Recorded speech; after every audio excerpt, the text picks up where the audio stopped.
Hello, everyone. Good afternoon. Welcome to RSA Conference 2018, San Francisco, and thank you for making time for this particular session. This session's title is Nobody Puts Privacy in a Corner, Privacy in Enterprise Risk Management. And to deliver the sessions, I have with me Jamie Danker, Director, Senior Privacy Officer, National Protection and Programs Directorate, U.S. Department of Homeland Security, along with Naomi Lefkowitz, Senior Privacy Policy Advisor, NIST. I'll have speakers to take the floor. Thank you. Thank you. Thank you.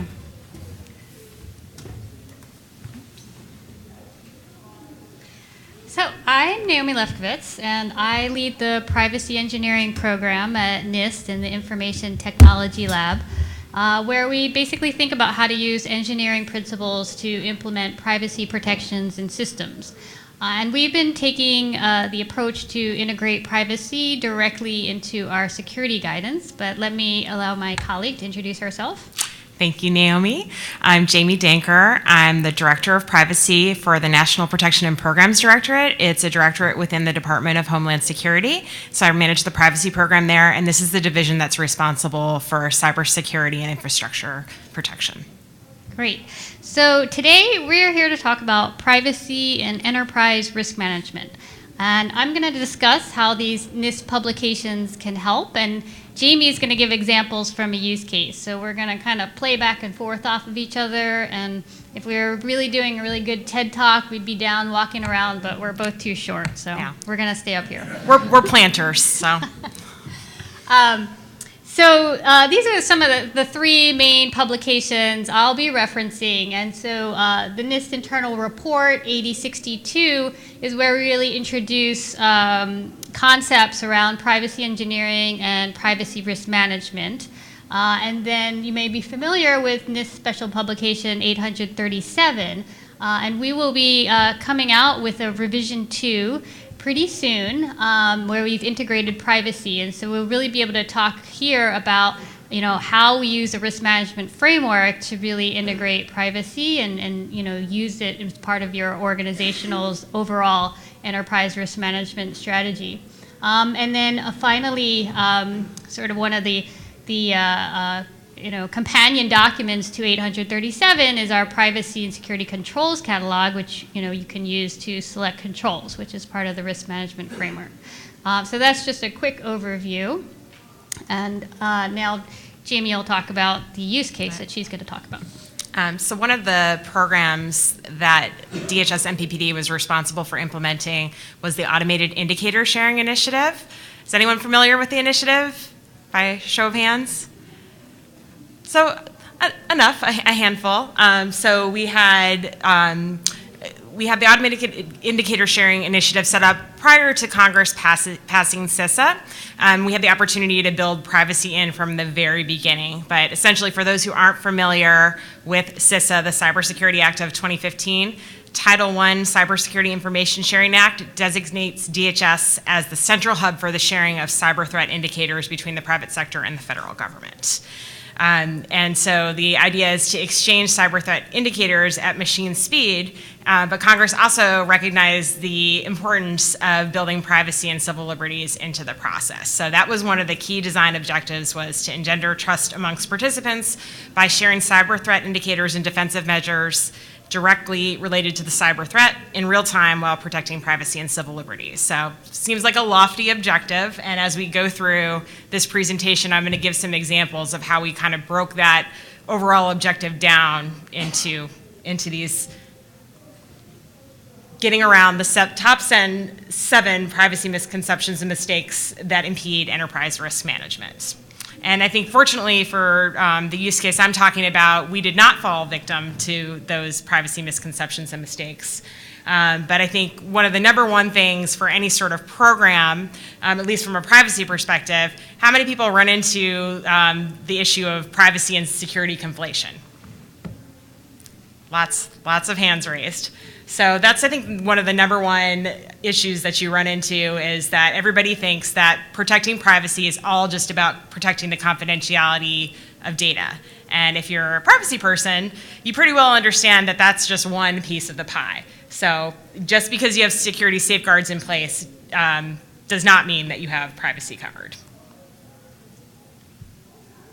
And I'm going to pass it over to Naomi, who has some work in this area that really clearly articulates the similarities and differences between privacy and security risk. So one of the things that we did when we were publishing NIST 8062 was we realized we were really talking to two audiences. And so security folks, personnel didn't, they often thought that, okay, we've got security covered, so therefore we have privacy covered. And privacy people understood that there were more dimensions to privacy than just security, but they didn't really have a vocabulary. So when we are talking about privacy here, we're not talking about it from a philosophical sense, but from a systems and analysis sense. And we wanted to develop some vocabulary for that. So you can see there's certainly that overlap that we well understand about security of personally identifiable information. But security, has separate risks, right, around loss of, confidentiality, integrity, and availability. But privacy also has additional risks that aren't really related to security. And so we can characterize them in some ways as sort of a byproduct of authorized or intentional PII processing. And when we say processing, we mean the full data lifecycle from collection through disposal. And so, when a system for operational reasons needs to process PII in some way in order to function, in order to get the benefit of the system, doing so can actually raise privacy risks. And so, of course, risk management is about, how do you get the benefit of something while mitigating, adverse consequences. And so, sort of one example that we sometimes give about this is in the smart grid space, right? The reasons that some communities were rejecting smart meters wasn't so much because they were concerned that utilities couldn't keep that information secure. It was because the smart meters were drawing such granular information that inferences could be made about people's behavior inside their homes. And so, when you run a model on confidentiality, integrity, and availability, you're not necessarily going to pick up that issue. And so that was the concern and the gap that we were interested in trying to fill. This is, that example, right? So vocabulary is an important start, but risk assessment, right, is a key part of risk management. And risk assessment needs a frame of analysis. And security already has a well understood risk model, right? So what's the likelihood that a threat will exploit a vulnerability and the impact if that occurs? And if you're a security person here, I probably could have just asked you that and you would have told me that, right? But when we ask privacy people, what's a privacy risk model look like? And when we mean that, we mean for that sort of authorized or operational processing space, there's no uniform answer that comes back. And so, so where we started was, and the reason why, it's not impossible to use the security risk model, but let's look at that smart grid example again. So what is the threat? The smart meter? A component of the system?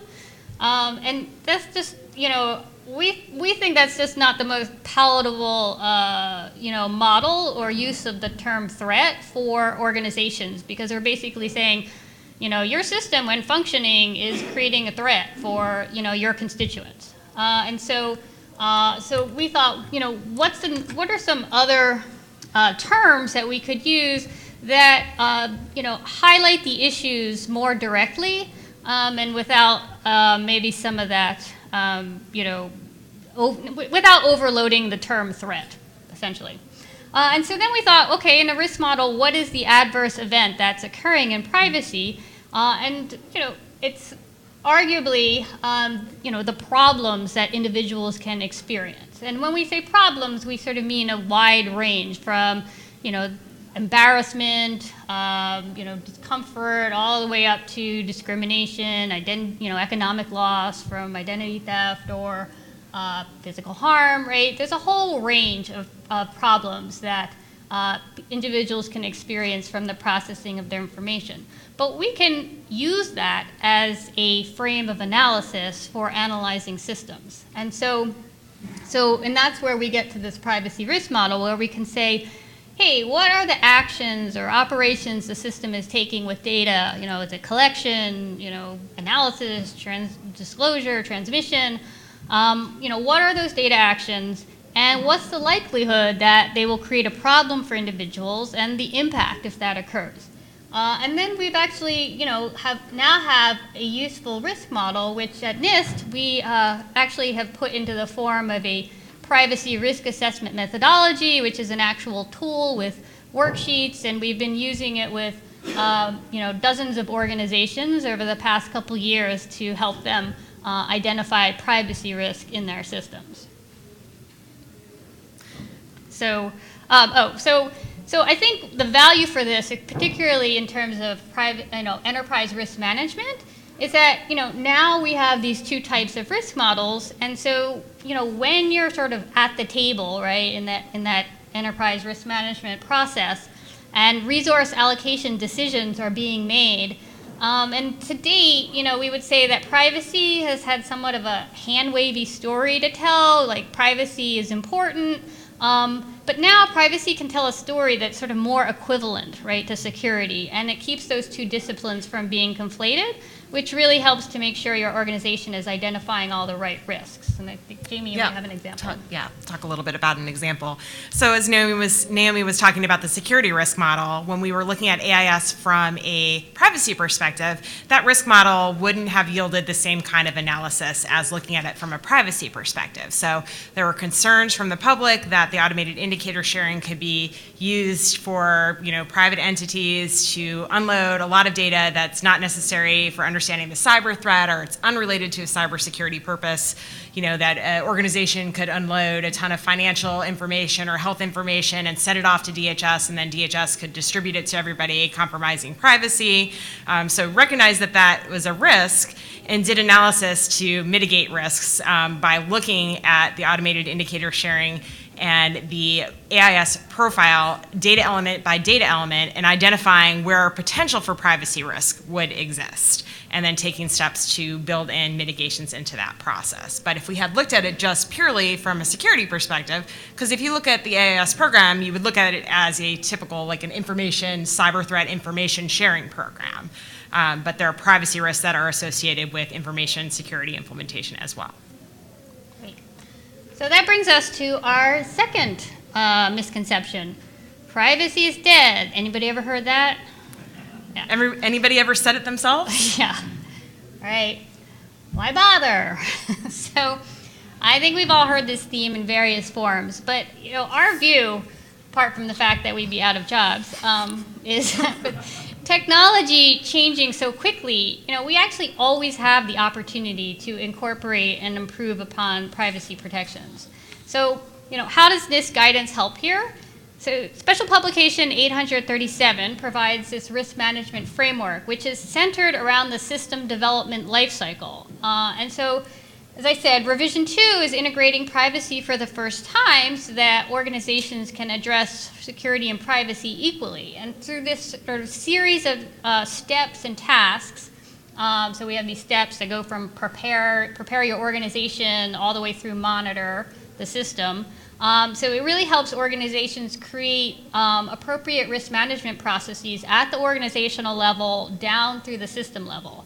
And so the framework really walks through these tasks of risk assessment, system requirements definition, control selection, implementation, assessment, and monitoring that loops back with any changes to the system. And so we'll talk a little bit more about that, but the end result is that by focusing on the system development lifecycle, you can really make privacy part of your enterprise risk management. And ultimately, the goal there is to facilitate the development of more trustworthy products and services. And I think it's fair to say that for the Automated Indicator Sharing Initiative, privacy was alive and kicking from the very start, even before the system deployed. We had members of my team embedded into working groups looking at the AS profile, looking at the field-by-field analysis, assessing each field for, some of the privacy risk comes into play when it's an open text field. So if it's machine to machine, if it's PII, the machine doesn't know. So we would have to have that flagged for human review while the rest of the indicator for operational purposes can move forward. Information that we couldn't determine whether or not it was a privacy risk had to be reviewed by a human. And other mitigations could be like if you're looking for a field that maybe has an IP address, if it doesn't come in the specific format or it doesn't match a node and good value, it's going to get kicked back and checked for human review before we pass it on forward. All right, so this brings us to our third misconception. The train has left the station. So how many times you've heard, well, we've already deployed the system, so, oh well for privacy. But, we view risk management as an ongoing process. And so systems are in a constant state of change. And so that's why Special Publication 837 includes a monitoring step. So that really focuses on these changes. So we have tasks there that include assessing for changes, assessing controls for their effectiveness, and updating risk assessments, which loops back to that ability to update system requirements and then select and implement controls to manage new risks. So you haven't missed your chance, right? No matter where you are in the process, you can monitor and update. Right. And even if you've built privacy in from the very start, like hopefully you have, that still doesn't mean you're done. OMB has issued guidance, it's called A130, and it talks about this concept called privacy continuous monitoring. So you may have heard of security continuous monitoring. There's now a term in the privacy community and the federal government called privacy continuous monitoring. And so to me, what that means is that you have the ability to monitor the change for your program. And so with automated indicator sharing, I have folks embedded in project teams so they can monitor changes that might have a privacy impact or, monitor how well we call this, the process to, it's the privacy scrub, which is a lot of our mitigations to mitigate privacy risks so that we're not passing along PII that's not necessary for understanding the cyber threat. So we're monitoring how well that's working, and if something, for example, is flagging a lot of false positives, we're going to adjust our controls and not just keep the scrub in just for the sake of keeping it in. Great.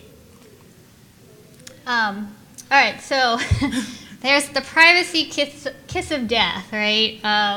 Which is, right, privacy is sort of this wet blanket, and we won't be able to do what we want if privacy comes in. I've heard it in other things. Like one time somebody said, "Well, not too much privacy." I was like, "What?"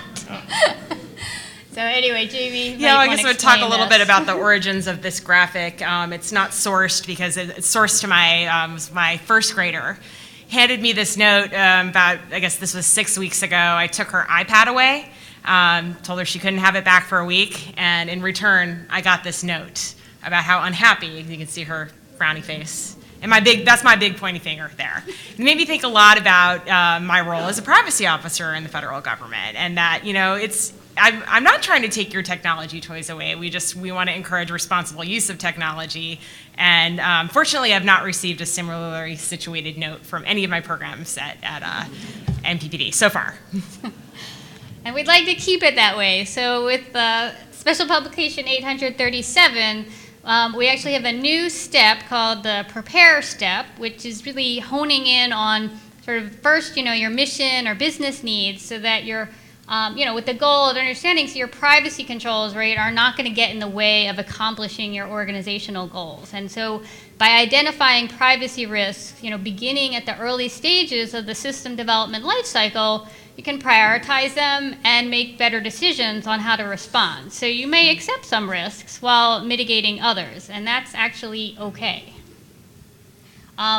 And then from there, we can use, Special Publication 853, the Security and Privacy Controls Catalog, to help select appropriate controls, and then be able to assess them for effectiveness in mitigating these identified risks. And so, as you sort of rinse and repeat as the system undergoes changes, privacy goes from being sort of this, finger-wagging parent to an integrated collaborative partner that's really supporting the benefits of the system while mitigating privacy risks that could adversely impact the organization. Right. And I think to effectively implement that, you really need to have a culture of privacy within your organization. And I think at DHS, it might be not well known, but we actually have a very robust privacy governance framework. Starting at the top, we have a chief privacy officer appointed by the secretary. All of the major components of DHS have component privacy officers. I have a staff of 9 folks that are embedded across all of the programs at NPPD, which range from federal protective services to cybersecurity, infrastructure protection. So we have the ability to go in and learn about the programs and tell them how to embed privacy into their program or operationalize privacy. So we're not telling them no, we're, how can we get to yes in a way that protects privacy? All right, so number 5, Privacy Windex. So this is the idea that, sort of privacy is just legal compliance. And all we have to do is sort of like spray legal compliance all over the system, and then we're all good. But really, it's just one piece of the privacy pie. And really, legal compliance, is only going to take you so far in building trust. If somebody's unhappy with your system and you tell them, well, we comply with the law, is that going to satisfy them, right? So, lack of trust can really slow adoption of new services or cause people to drop off. There's a use case recently in the news that we'll just pass on from there. But and so so you have to think about more than just legal compliance. So. So managing compliance risk is not necessarily the same thing as managing privacy risk. So for example, let's take privacy notices, right? They've always been sort of seen as like, okay, we've got this transparency principle and, we have to put these notices on and we just check the box on that. And how many people read privacy notices, right? So what exactly are they doing from a privacy benefit standpoint if no one's reading them? So, compliance is checking the box, I have a privacy notice. Managing privacy risk is, understanding, is anybody reading this? Are they getting out of it what they're supposed to be? Are they responding to it in a way that's, what we want, to help them with? From a privacy perspective, right? That's managing privacy risk. And in order to do that, you need to do a privacy risk assessment. And as we said, if you're focusing on a model of, hey, where are the problems occurring for people in this system, you can then begin to think about, is notice a good control to help people understand something in this part of the system? And you might begin to, develop more effective notices. Or there might be other controls that are more effective than notice in helping manage privacy risk. And so so sort of organizational privacy requirements certainly come from law and privacy and policy and mission needs. But when you combine that with a privacy risk assessment, you can then actually get down to system level privacy requirements. And so you might say, we're going to put a privacy notice here, or it's going to say this, or we're going to nudge people in this way. And now you've both met your compliance needs, but you're actually also managing privacy risk. Right, and in the case of our automated indicator sharing initiative, since we were built in the process very early on, we always intended to, of course, comply with the law. And in the federal government, we're required to conduct privacy impact assessments and make them publicly available. But because we were embedded so early into the process, actually writing the impact assessment was very easy. So we didn't let the PIA drive the risk assessment process, but certainly the risk assessment process informed the PIA and made it a whole lot easier.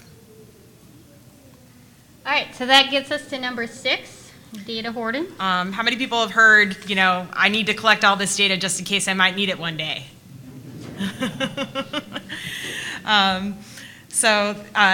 This comes up too in the cybersecurity context. And so what we tried to do is we built the automated indicator sharing initiative is to implement the principle of data minimization. And that was done by, using the STIX profile for an indicator, narrowing it down from, I think it's like there are over 2,000 fields available that you can use. So based on feedback from operators, how many fields were relevant to the operators? And then even further down from that, how many of those fields, characterizing them from a privacy perspective into high, low, and medium risk. And again, like the items that were higher risk were those items where you had free text fields where the machine doesn't know what to expect, and so it could have PII. So from a risk-averse perspective, we're going to flag that field for human review before we send it on forward.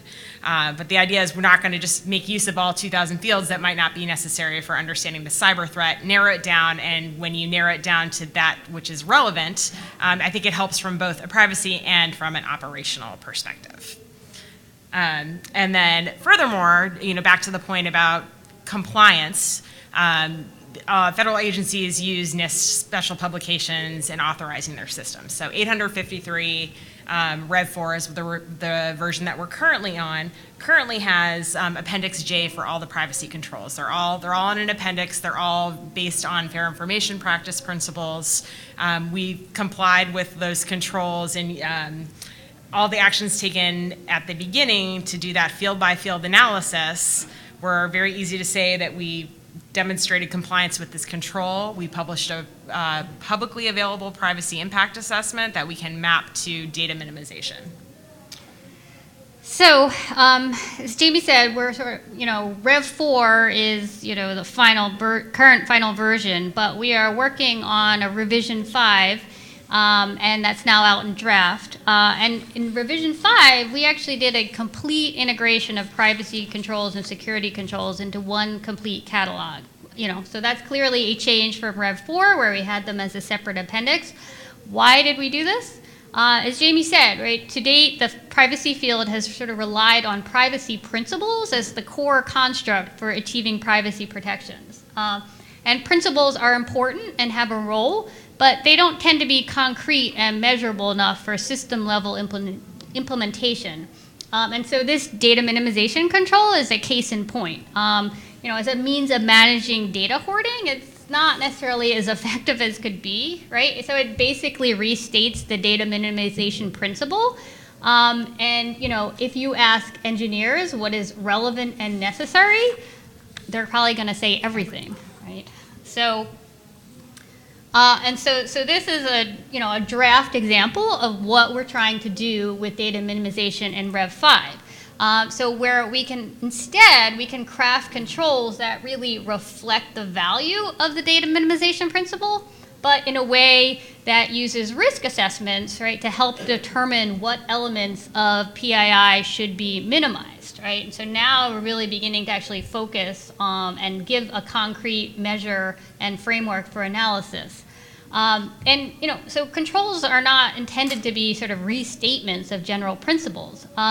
But as we talked about, we're really looking to integrate into the system development lifecycle, and particularly within the relevant system elements. So, this example for the sensor control is another example of a control enhancement. And so by integrating the concept of data minimization within the sensor control, we can engage engineers in thinking about how to configure sensors appropriately, rather than sort of creating a single blanket control for data minimization and then expecting engineers to know how and where in the system to apply it. So these are just some of the examples in the way that we're taking privacy principles but trying to craft controls that really work for implementation in systems. Which brings us to our last privacy misconception and mistake. And the last one is sort of failure to recognize the double-edged sword, which is that sometimes your security safeguards are both a privacy protector and a privacy risk generator. And one of the best examples is when it comes to digital identity. And so I'm not sure if you're all familiar, but NIST back in June released a major update to the digital identity guidelines. And Naomi and I had the privilege to work on privacy requirements and considerations to, for the first time, explicitly call out privacy and the establishment of digital identity. So it breaks identity down into its three component pieces. So we all recognize that strong identity protects privacy, but there are a lot of privacy risks associated with establishing that identity, the information you collect for identity proofing, if your organization participates in a federation, how those attributes are passed, what information is collected, how long it's retained. And this is a great example, too, of how privacy and security integration is working and the new direction NIST is taking in trying to integrate privacy directly alongside security requirements. So in 853, you have Appendix J, where it's relegated to an appendix. And now they're taking the approach in Rev 5 to integrate those privacy controls throughout. Yeah, and the value there was really that, we could have discussions on the security, the privacy risks, the benefits at the same time, and then craft a requirement that really tried to balance all of those outcomes that we needed. And we don't think it would have worked as well if we just sort of wrote the document with the security focus and then tacked privacy considerations on at the end. So don't fall victim to these 7 privacy misconceptions and mistakes. These are just some resources for you. And then if you want to talk about Sure. this real quick. And then For the apply slide, so these are the instructions to have the time of your life. I'm not going to do a dance, don't worry. So next week, we'd asked you to take a look at all the NIST guidance and the resources available, and also check out the previous slide. There was a link to DHS's automated indicator sharing initiative. Your organization might want to sign up to participate, but you can also find our privacy impact assessment there and the privacy and civil liberties guidelines. And then the first 3, also next week, find out who your organization's privacy team is. And if you don't have one, that's another tasking to take a look at, maybe building a privacy capacity within your organization. And in the first 3 months, look out for where your organization's fallen victim to privacy misconceptions and mistakes in the past, and try to create opportunities for an enterprise risk management process that considers both privacy and security. And then 6 months later, in the spirit of privacy and security continuous monitoring, you want to identify the progress of security and privacy integration and share your lessons learned. And Naomi and I think if you follow all of our instructions, we have an example to show you of what a beautiful privacy and security integration would look like.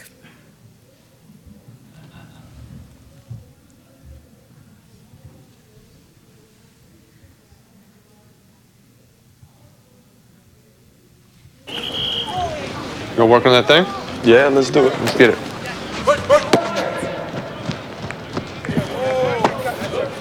Now I had the time of my life. And I owe it all to you. Stop it. We'll try this one more time. if you have any questions in the meantime. I'm gonna just You gonna work on that thing? Yeah, let's do it. Let's get it. close it.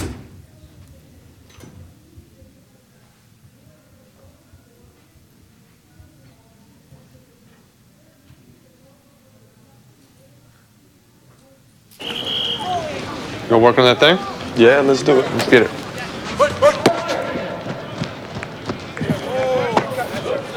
Now I had the time of my life. And I owe it all to you. So we take each other's hand, 'cause we seem to understand the urgency. Just remember, you're the one thing I can't get enough. Just let him dance. so I'll tell you. Why don't we go ahead and take questions? It's good. Anybody who watched the Super Bowl this year did anybody watch the Super Bowl this year and see the ad? So you know what we were trying to display. It would have been beautiful. We'll go ahead and take questions. Well, Naomi, You want to go back a slide? Oh, you want the resources slide? Yes, and they'll be posted That's as fine. well.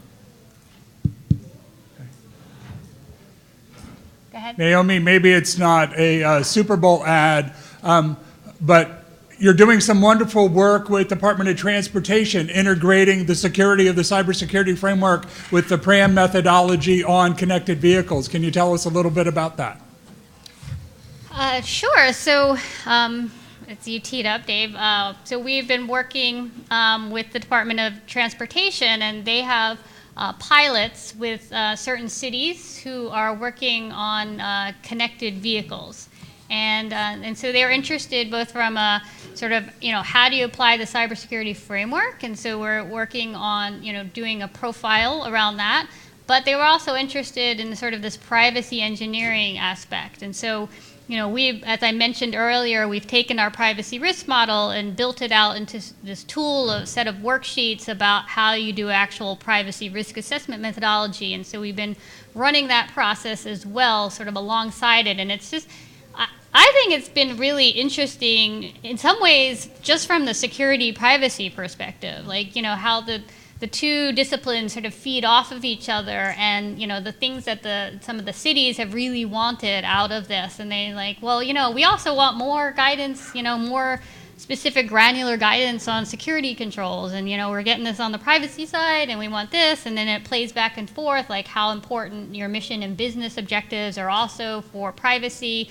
And one of the things that we require in the PRAM, the privacy risk assessment methodology, is to do a data map, and so by forcing that function, like, it's been actually really valuable for security too. Maybe not surprisingly, but by forcing that function, it's just been a really great interplay.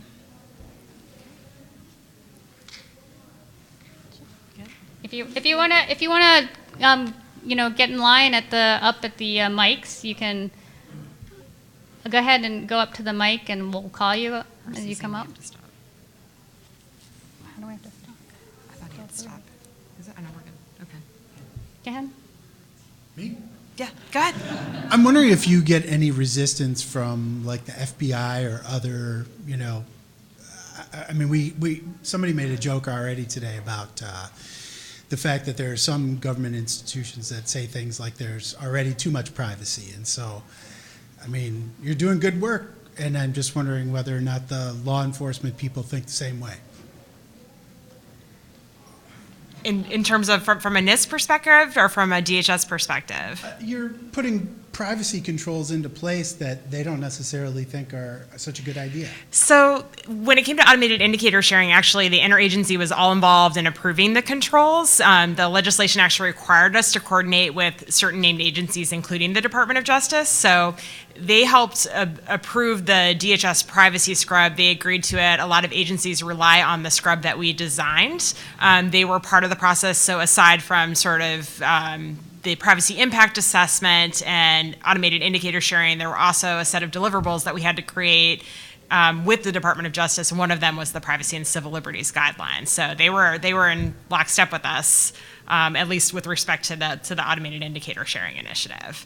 I mean, and I would add that it was actually that DOT, and sort of some of the kickoffs where some people were like, well, wait, not too much privacy, right? And when we actually went through sort of a codified process, and people got immediately more comfortable, because you could see that we're not just talking about spraying privacy everywhere in ways that don't allow the system to function and achieve the benefits, whether that's from a law enforcement perspective or other perspectives, other mission goals. But when you get away from sort of the hand wavy and into really focusing on risks and having discussions about controls. Well, this control, takes away too much performance, right? I mean, we have those discussions in security all the time, right? Encryption can, slow availability. And so you have to have those discussions, and, trade-offs sometimes have to be made. And even when trade-offs are made, we're always, there's research on how to do lightweight crypto, right? I mean, so when we make trade-offs, that actually exposes areas for more research. Like, how do we always improve this? How do we get more benefit and less risk? So we actually think that can drive that kind of research agenda as well.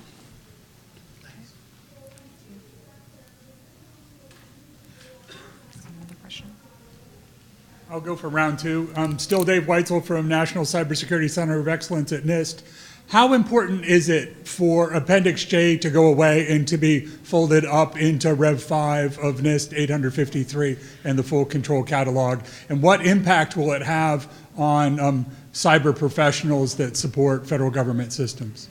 So I think from a DHS, I think it's going to vary agency by agency. So Appendix J is not really going away. I would say that they're being integrated, modified, and interspersed throughout other parts of Rev 5. So the control families are going to change a bit.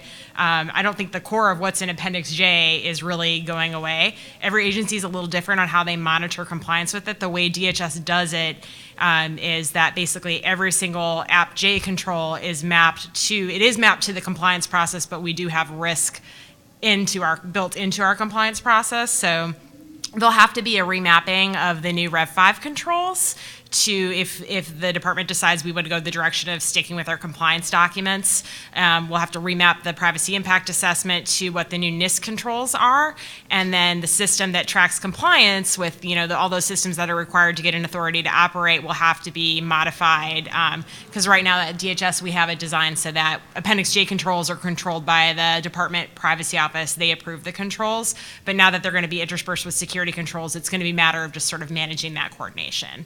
But every agency, I think, is going to be a little bit different in how they do that. And the reason that we actually showed you, what an example of a Rev 4 control and and some of the ways we were doing it in Rev 5 was to actually show that, sort of content and principle-wise, none of that content is going away. We're just trying to reframe it and recraft it so it actually works better in risk management processes.